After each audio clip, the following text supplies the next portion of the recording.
প্রিয় শিক্ষার্থীরা, আসসালামু আলাইকুম। তোমাদেরকে স্বাগত জানাচ্ছি। তোমরা যারা কমার্স নিয়েছো তাদের জন্য আজকের পর্বে যে বিষয়টি থাকছে সেটা হলো তোমাদের কিছু পয়েন্ট বলবো, যে পয়েন্টগুলোর একটি পয়েন্টের অনেকগুলো নাম থাকে, তার সেরকমের 2-3টি পয়েন্ট বলবো। তার মধ্যে প্রথমেই যেটি আসে সেটা হলো পাওনাদার। তো পাওনাদারে তোমরা পাওনাদার হিসেবেই চিনবে না, এর আরও 4টি নাম আছে।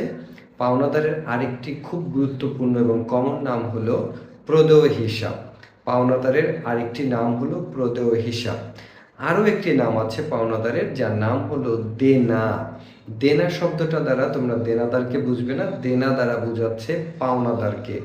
আরেকটি নাম আছে পাওনাদারের, সেটা হলো ক্রয় খতিয়ানের জের।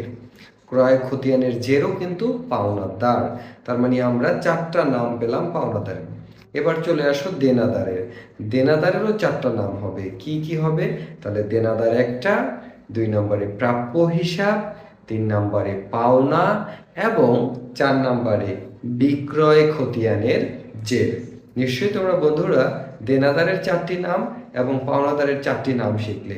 একটি নাম জানা আছে, বাকি নামগুলো জানা না থাকলে আজকে জেনে গেলে। ভিডিওটি ভালো লাগলে অবশ্যই শেয়ার করবে। শেয়ার করার অনুরোধ রইল। ভালো থাকবে।